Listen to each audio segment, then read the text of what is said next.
একটা শীতের রাত, চারদিক নিস্তব্ধ, বাতাসে একটা ঠান্ডা হিম ছুঁয়ে যাচ্ছে। রাহুল ও মিনা গ্রামের এক পুরনো রাস্তা ধরে হাঁটছে।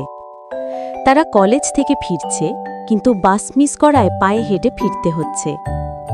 রাহুল বলল, মিনা, এই রাস্তা দিয়ে নাকি কেউ একা যায় না, শুনেছ? মিনা একটু হেসে বলল, ওসব ভূতের গল্প, কেউ দেখেছ নাকি? তারা হাসতে হাসতে এগিয়ে যাচ্ছিল। হঠাৎ বাতাস থেমে গেল। চারদিক এমন চুপচাপ হয়ে গেল যে নিজের নিঃশ্বাসের শব্দ শোনা যাচ্ছিল না।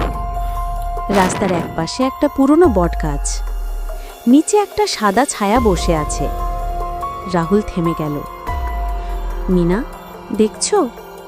ছায়াটা ধীরে ধীরে মাথা তুলল। একজোড়া লাল চোখ, মুখটা ফ্যাকাশে, ঠোঁট নীলচে।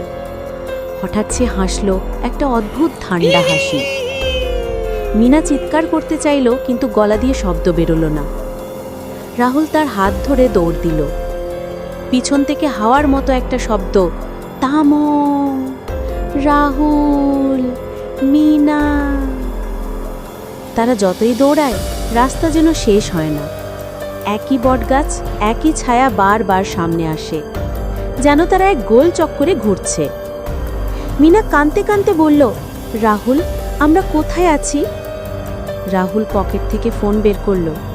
কোনো সিগন্যাল নেই, কিন্তু স্ক্রিনে হঠাৎ একটা ছবি ভেসে উঠল। বটগাছের নিচে তারা দুজন দাঁড়িয়ে আছে, আর তাদের পেছনে সেই সাদা ছায়া হেসে আছে। তারপর সব অন্ধকার হয়ে গেল।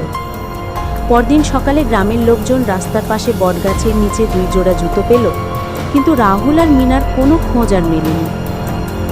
আজও নাকি রাতে কেউ ওখান দিয়ে গেলে শুনতে পায়, থামো রাহুল।